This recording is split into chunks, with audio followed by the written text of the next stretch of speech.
Welcome to Behavioral Health Today, a podcast brought to you by the Triad Network.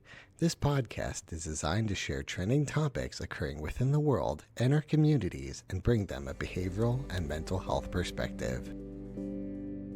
Welcome to Behavioral Health Today.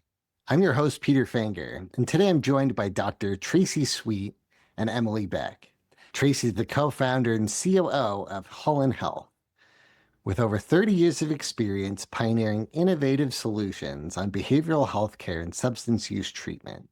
She's been instrumental in breaking down barriers of care and developing integrative models that improve engagement and long-term solutions. Emilee is an addictive recovery coach at Holon Health, dedicated to supporting individuals through the challenges of substance use recovery. With expertise in recovery coaching and counseling, she helps clients build healthier, more fulfilling lives. In today's Clinicians Series, we're thrilled to welcome Traci and Emilee back, where we'll explore the critical role of recovery coaches, how they build trust, navigate relapse, and measure success, and how Holon Health's approach fosters empowerment, community, and long-term healing. Emilee, Traci, welcome to our show. Thanks, Peter. Well, I'm very excited to have you here. Let me just say this real quick. Folks, we had a prior show with Traci that was just awesome. Today, we get to go into a little bit deeper for our Clinicians Series and talking about Holon Health's program, as I mentioned. But I would so encourage you to go back and listen to our previous show. We cover some really great things. But for today, we'll be giving our listeners an opportunity to learn more about your substance use program and the unique relationship of your coaches as they help guide folks toward recovery. So I want to start, Emilee. What inspired you to join the Holon Health team, and what brought you to working with this population as an addiction recovery coach? So I was drawn to Holon Health specifically and their team because of their holistic approach. They have the person-centered approach to healing, and that's very different from previous work that I've done, which, my values align with. I think recovery is much more than just breaking free from addiction. It's about rebuilding a life and rediscovering purpose. Holon Health's missions alone align with my beliefs in treating the whole person and not just the symptoms of addiction. My journey into this work started with my own personal addiction and recovery experiences.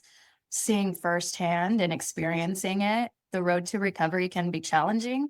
So I felt called to be a source of guidance and support for others walking the same path. Yeah, and I so appreciate your willingness to really meet folks.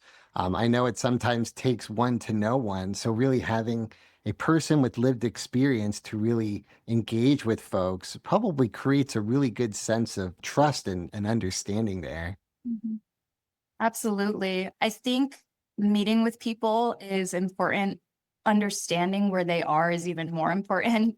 So just empowering others to take ownership of their recovery, but also help them build meaningful change is a huge part of it.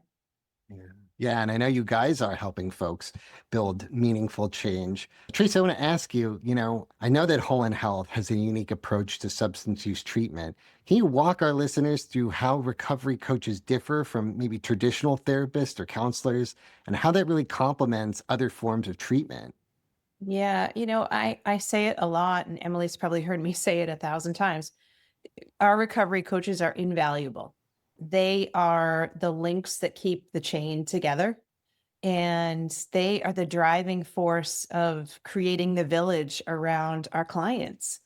The clinicians, the providers, the nurse practitioners, our therapists have very limited time engagement with our clients, whether it's an hour here or 30 minutes there. Emilee, the rest of the peer recovery specialists spend a lot of time and really reinforce all of the messages that are delivered by the therapists, that are delivered by case management, by their providers, whether medical or mental health. They reinforce the rules. They reinforce engagement. They help with the social determinant of health issues and resources and removing obstacles and barriers to engagement. They're tremendous problem solvers. I could go on and on. As I've said to you previously, Emilee was our first peer recovery specialist. She set the bar exceptionally high for what we were looking for. She understands the model that I really felt compelled to build with Holon Health.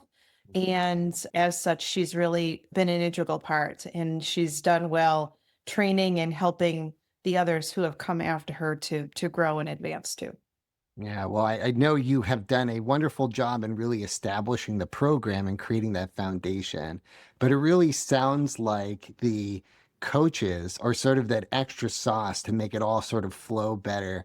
Emilee, you sort of mentioned meeting folks where they're at, and it sounds like the coaching process gives them the sort of the flexibility to help folks navigate some of those challenges that really help them keep on that program.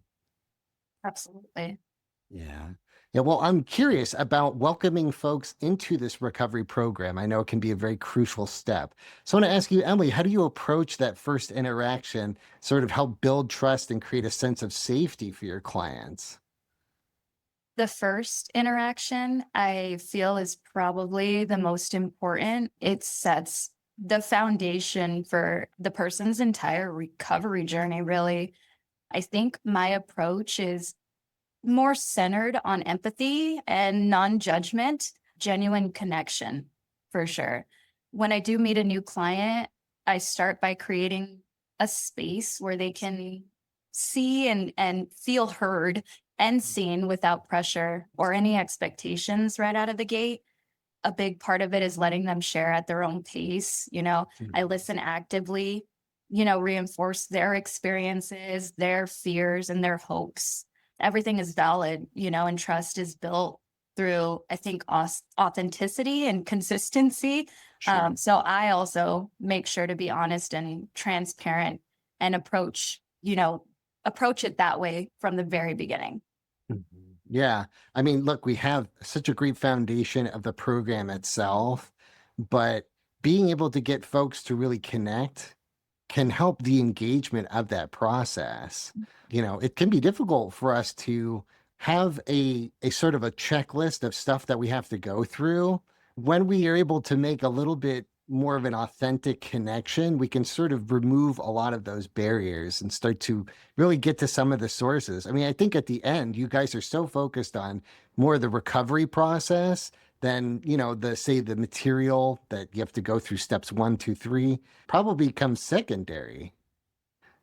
Absolutely. And something that Traci has actually said that I wholeheartedly agree with is the resistance oftentimes is a natural part of the recovery process. Yeah. So what we do is rather than pushing against it, we explore with them, try to work through any fears or doubts that come up and support them so we can work on it together. Hmm. Yeah, I mean, even just being aware that that's sort of a natural human reaction, right? Folks have to go through things. There's going to be a push.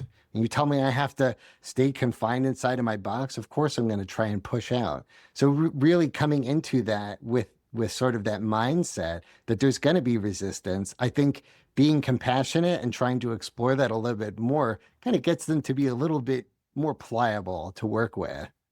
Absolutely. Yeah. Yeah. Yeah. Well, I'm curious, Traci, as you sort of wrote the program itself, I believe that there is sort of maybe an idealistic personality type or some characteristics that make somebody more successful to doing this type of program. Are there any characteristics or readiness indicators that you look for when guiding folks into the recovery program that help them set up for success?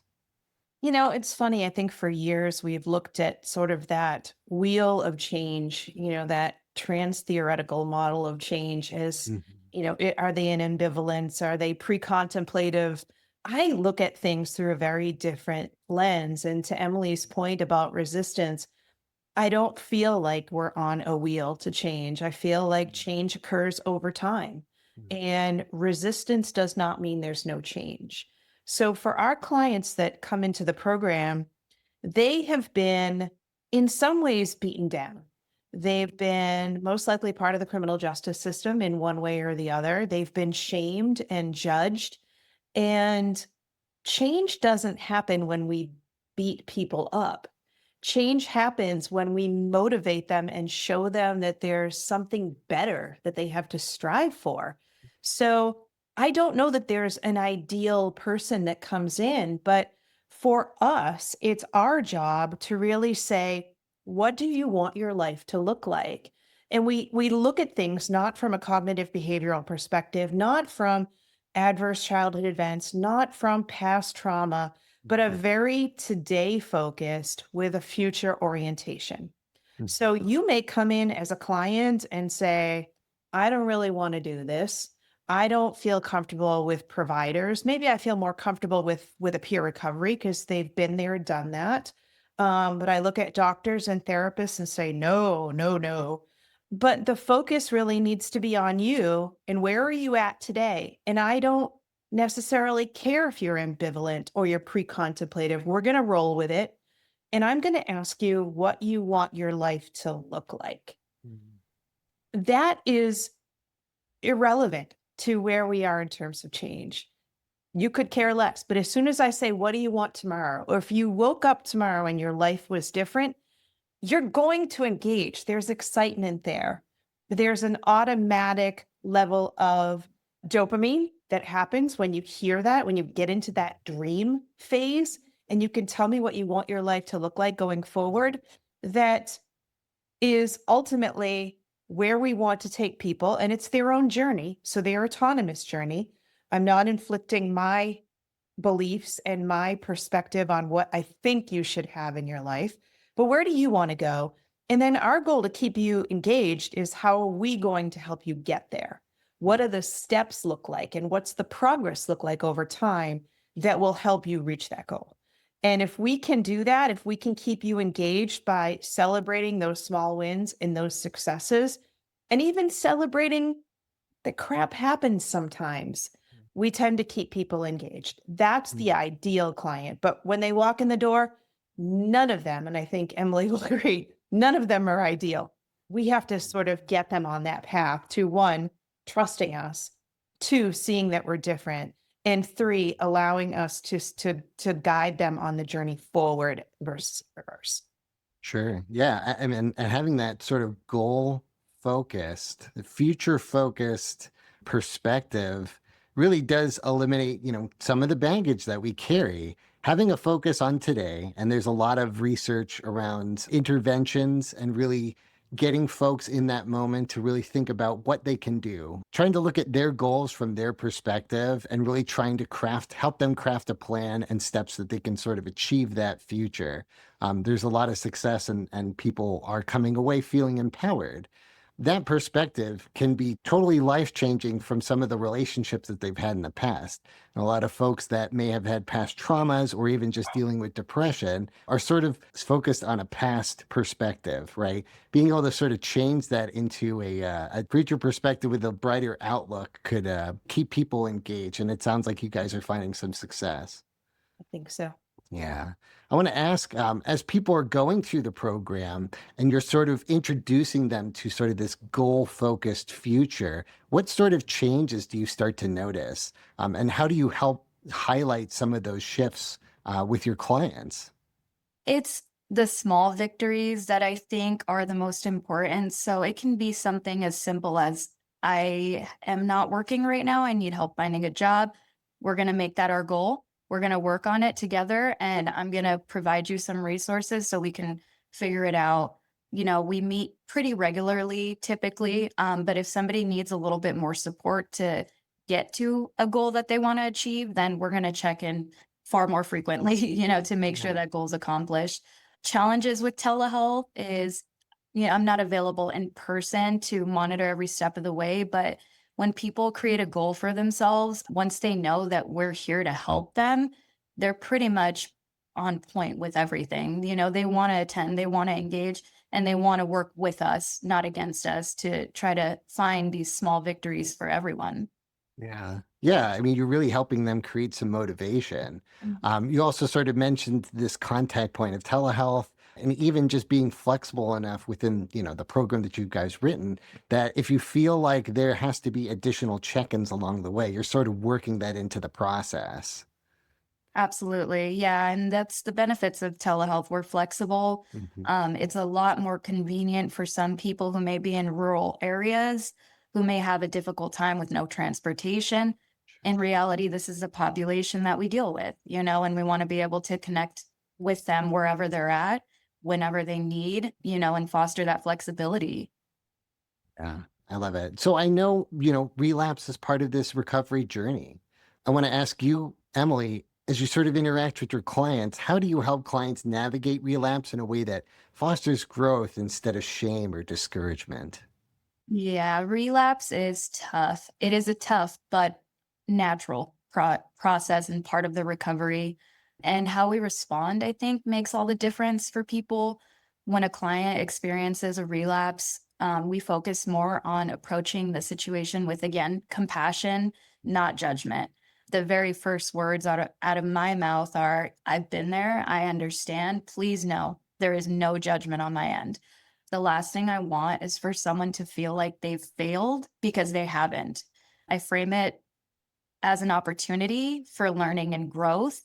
And we kind of dissect it together, make sure that they feel emotionally supported and safe. I want to validate what they're feeling, what they went through. Also, reminding them that this moment of relapse doesn't define or erase their progress. I think we kind of explore what led to the relapse, maybe some stressors, triggers, or unmet needs in the moment, but my goal is to develop coping strategies so that we're shifting the focus from shame to self-awareness, and we can develop new tools and strategies to strengthen their recovery moving forward. Yeah, I mean, I really at the heart of this, you're helping folks craft resiliency skills. Absolutely. Even just that perspective of like, hey, you know what, we might have not gotten this, but what are some ways that we can sort of walk away with learning a little bit more about ourselves? I imagine as you sort of interact with these folks and you're sort of going through the peaks and valleys, that folks are starting to do some of these resiliency skills themselves. And you find that maybe the relapse isn't quite as hard and they sort of get back on track. Is that sort of your experience? Yes, I think oftentimes people are able to tell me it was a relapse. It wasn't, full blown back into my addiction, out on the streets using. It was something that happened, a lapse, and I don't want it to happen again. Mhm. I hear that more often than I do, I'm in my addiction. I wasn't able to come out. So Yeah. I also remind clients that everybody's recovery journey is different and it's not about perfection, it's about resilience. We'll be right back after a word from our sponsor. Are you preparing for a licensure exam in psychology, social work, marriage and family therapy, counseling, or behavioral analysis? AATBS is here to help. We have been supporting behavioral and mental health students to prepare for their licensure exams for more than 45 years, working with over 1 million students to succeed on test day and move on to the next step in their career. With products ranging from comprehensive courses to quiz banks and delivered live online, self-study online, and in print, AATBS has test prep solutions that meet every student's needs and learning styles. Visit us today at aatbs.com. That's aatbs.com and use promo code BHT15 to save 15% off your next purchase.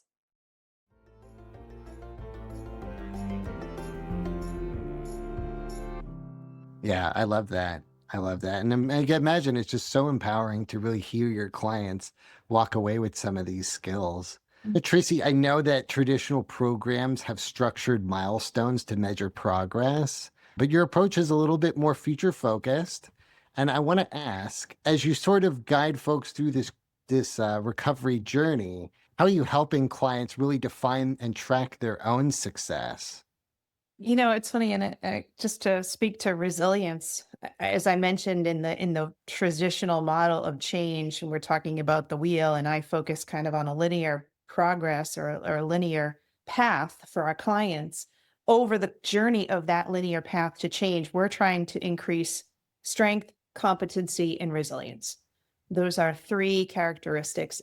Emily's giggling because she's heard me say those three things 150 times. Those are the three factors that are really meaningful. And evoke that sense of empowerment and autonomy and self-change. So we watch those increase over the course of change. And I think that's critical. In terms of just data points and traditional kind of performance indicators of where we are, we're looking at, days sober. We're looking at clean drug screens. We are looking at continued engagement. Are they showing up for their appointments? Are they engaging with our digital therapeutic app?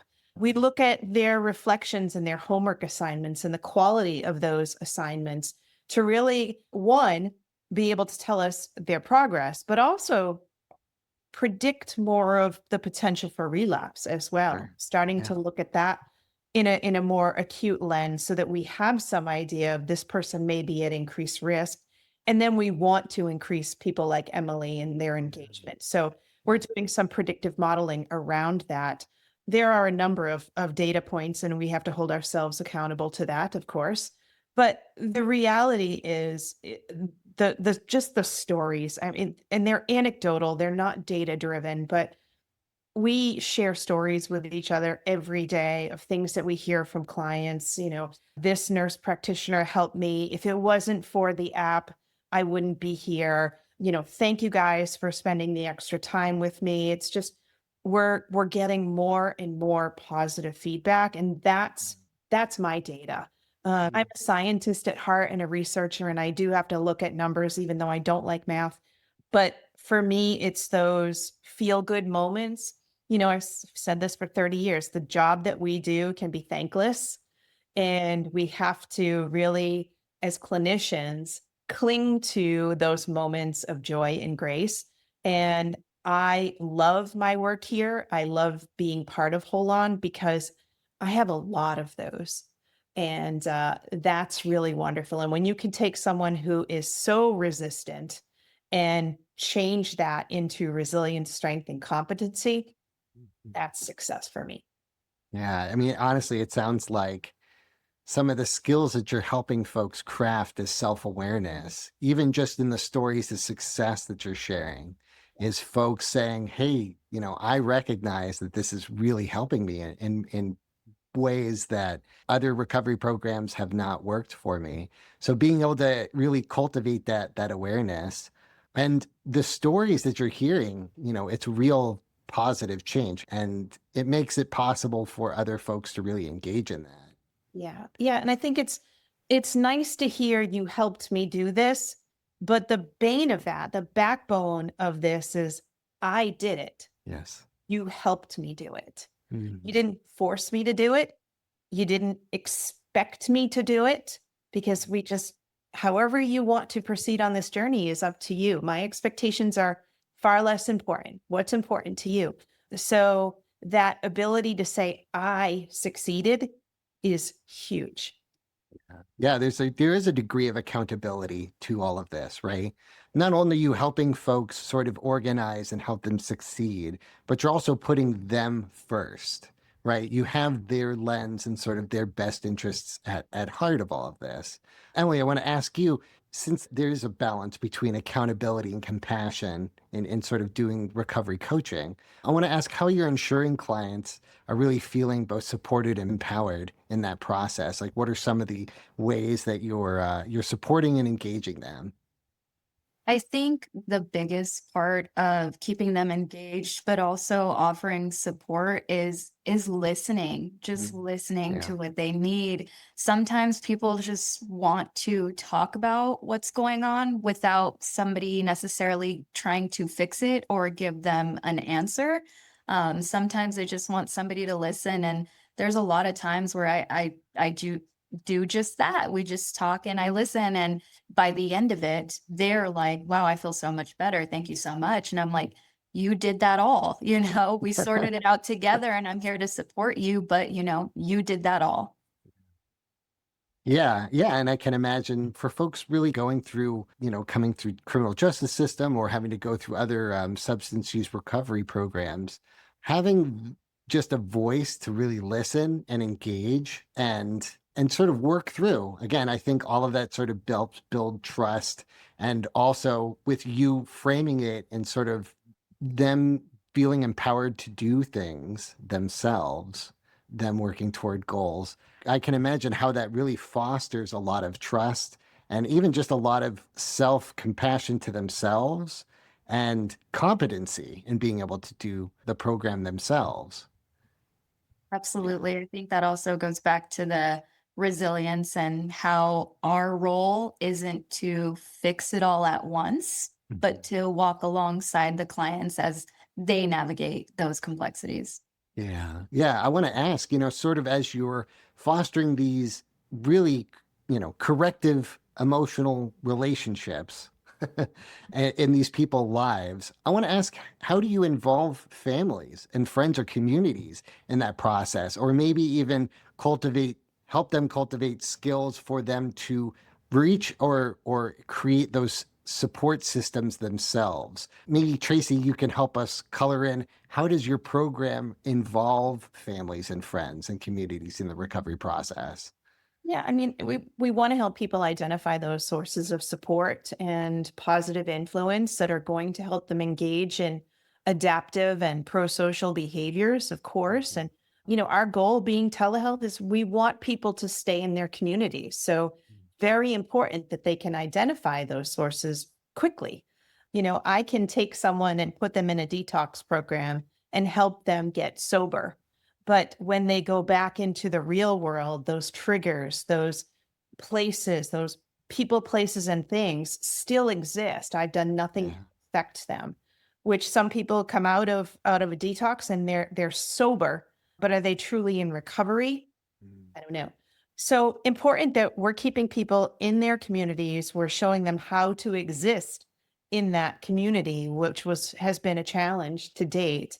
And, we're asking them about the people in their lives. Again, there's no assumption that there are parents who are supportive. There's no assumption that they have a spouse or a significant other who isn't using or is using. We know nothing at this point. So our goal is really just to learn more about the story and who are those sources of support. And I know that we ask that in our regular engagements, in our didactic conversations with them, but the Holon Vibe app also includes that area of support. It asks you to identify, and they write it down, who's in your tribe, who are the people that you can go to, and what are their phone numbers. And we put that all in their app so that when they are at risk or when they do feel triggered, they can go right back to that assignment and say, I need to call so and so because I know this person is in my tribe.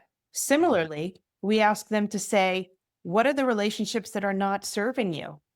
And how do we help you get beyond them and say to those people, I'm sorry, I can't have you as part of my life right now because it does not serve my purpose, which is recovery, reunification with my children, et cetera, whatever the goals are. So it's person-centered, as Emilee said, to start off this discussion. And it's really centered around, who are the people that we want to have help you stay accountable to yourself, and who are the people that aren't serving you. And let's focus on removal and continued engagement with the good ones. Yeah. Yeah. It's so good because, sometimes we need that healthy other in order to sort of help us see the more positive relationships and connections in our lives. I can imagine that folks, when they're able to identify maybe some of the destructive cycles or destructive relationships, they can see a more positive life for themselves, in a different way. Yeah, absolutely. Yeah. We see that in their reflection questions when they do their homework.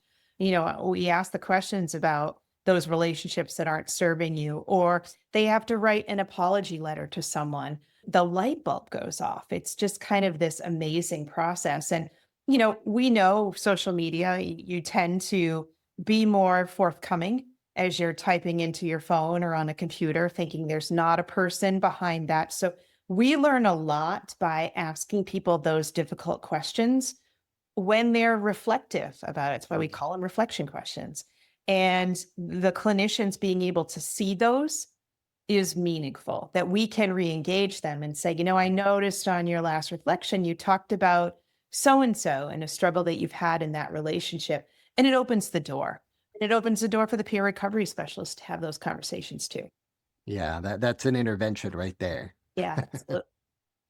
Yeah. Emily, as we sort of talk about, relationships and engagements, I know that not all clients have a great outcome. And sometimes folks do, end up in relapse or they drop out of the program. And it can be kind of emotional as you establish relationships and trust and honesty with some of these clients. I want to ask, from the perspective as a recovery coach, how do you maybe become mindful of your own influence and maybe limits to engagement to some of the clients that you're working with?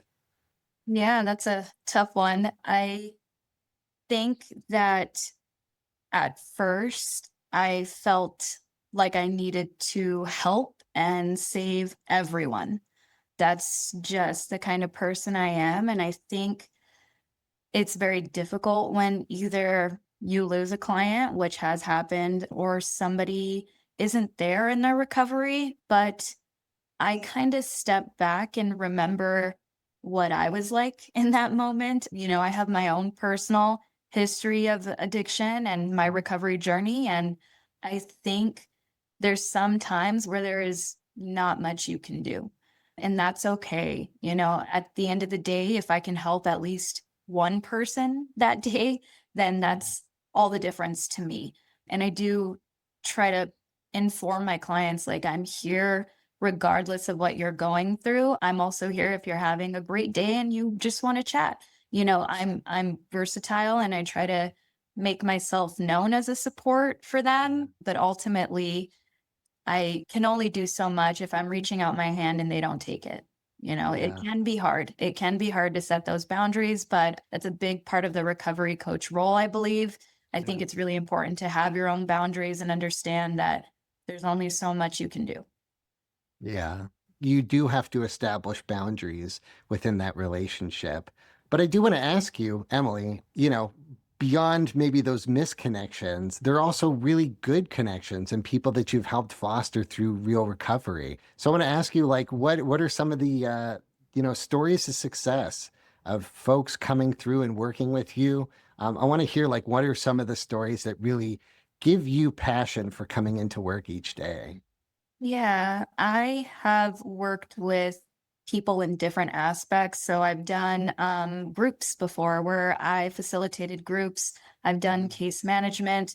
I've done recovery coaches, and I think everybody's story is unique, but there is, certain people that kind of stick with you. And, for example, I have somebody who is in the Holon Health program that I worked with previously in my other role, and when we connected, he was open and honest. I had a relapse. I didn't do so well after I left treatment.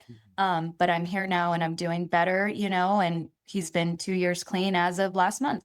So, it's different people go through different things and there's a lot of ups and downs. But I think the success stories are if you can, maintain your sobriety for maybe even one more day, one more week, one more month, that's a victory and that's a success, So I like to just let people know, we want to keep it achievable, but we also, want to shoot big. I mean, recovery is a big deal and that should be celebrated. Yeah, absolutely. Absolutely. And they sound like fantastic stories as well. I'm sure you guys are doing a wonderful job of being able to share some of those stories that really give hope to, other clients that are sort of going through that process. Yeah. Absolutely. Yeah. And I think it comes back to everybody's journey is different, but from being in treatment to dealing with probation or parole, from dealing to people, involved with maybe DCS who lost their kids and then coming to me and saying like, hey, we're working on reunification. I have scheduled visits now. Those are amazing things to hear. And that's a big part of why I do what I do. You're really helping people rebuild their lives in really healthy ways. To Emily's point, I think, something that's really important for people that are being peer recovery specialists, have become certified like Emilee, or looking into that, there's this factor of appropriate self-disclosure.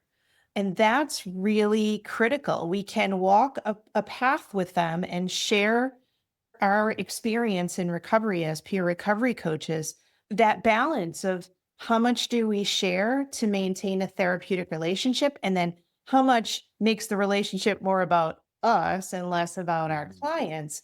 And Emilee and the rest of the team at Holon, the rest of the peer recovery specialists at Holon, are particularly good at that, knowing when it's appropriate to self-disclose.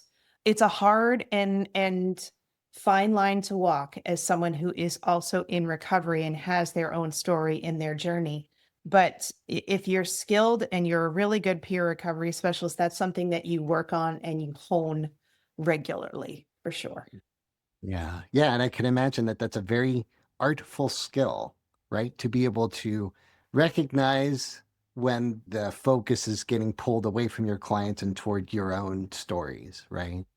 Yes, I agree with that. I think the balance of determining how much you can share. Again, there's situations where I meet with people and, no, I barely get a couple words in, which is great because they feel comfortable and they're sharing. And, there's other times where people might be a little bit hesitant. And that's where I offer, hey, I'm in recovery as well. Whatever bit of information with that little bit of self-disclosure to make them comfortable, but always keep in the back of my mind, is this something I'm saying for me, or is this something I'm saying for the other person and my client? Yeah. No, and I love the extra detail that you're adding is that when you don't talk and the client is maybe taking control of the conversation, that's evidence of them really in this recovery process, right? That's evidence of trust and honesty that they're sharing with you. So I love that perspective and that awareness from yourself. Absolutely. Yeah. Yeah. I do want to ask both of you, for anyone that might be listening today who is struggling with addiction, or somebody that might be supporting a loved one that's currently in recovery, if you could leave a message for them right now, what you might share. I'll start with you, Traci. I would simply say, whether Mm. you're in recovery or starting to be decided to become sober, or you have a loved one, it can seem insurmountable. And one day, 1 minute at a time really does apply. Because if you do get too ahead of yourself, the goals will become overwhelming, and that mountain will get very high. So AA says one step at a time, one foot in front of the other. And we would love to help support, taking those small steps, incremental steps. We're pretty good at recognizing those areas of success and celebrating them. So keep everything in check, and you have more strength than you know. And if you don't, resilience, strength, and competency is something that we do pretty well. How about you, Emilee? I always say this, and this is my motto for everybody. Recovery isn't about being perfect, it's about progress, and everyone deserves a chance to heal. You're worthy of healing, you're worthy of support, you're worthy of a life that will make you feel whole again, and your past doesn't define you. Yeah. Yeah, well, I appreciate both of you sharing that. I want to give our listeners a chance to learn a little bit more about you. So I'll ask, if folks wanted to follow up with Holon Health, where can they find you? And how might they be able to get involved if they want to share this type of care to other communities? Yeah, so we are at holonhealth.com, HOLONHEALTH.com. You can find me and many of my colleagues also on LinkedIn. And we also have a Facebook group at Holon Health. You'll see it by the pink HH logo, which kind of stands out because it is hot pink. And we're still new. We've been doing this for just about 2 years now, and are growing steadily. But take this to your community-based providers, and our goal is ultimately to help you support people in your communities, help solve for gaps in access to treatment and access to care and continuation of care, and provide services where there may be just a lack of availability of them. So in places where those are problems, we would love to bring our solutions. So please feel free to reach out. Yeah, well, I appreciate that. And I appreciate both you and your time today. Again, and I highlight your program, and it's wonderful success that you guys have had. You've explained a very beautiful relationship between your recovery coaches and those that are in recovery, and, a very goal-focused future that you are providing them, and, just the success to the program of all the stories that you've shared today. So I appreciate your time today. Thank you. Thanks, Peter. Thank you. I want to thank you, our listeners, for taking the time to join us. You can follow us on our social media at Instagram, TikTok, LinkedIn, and more. We are all at Behavioral Health Today. And if you like our show, give us 5 stars and leave us a review. That helps our show get discovered and helps share the visible insights in each episode. As always, our resources for this episode and an archive of all of our other episodes can be found on our webpage at triadhq.com/BHT. And we look forward to having you back with us next time on Behavioral Health Today. We appreciate all the support from our community, and if you like our show, one of the best ways you can support it is by giving us a 5-star rating and leaving a review. Behavioral Health Today is a podcast part of the Triad Behavioral Health Network, all rights reserved.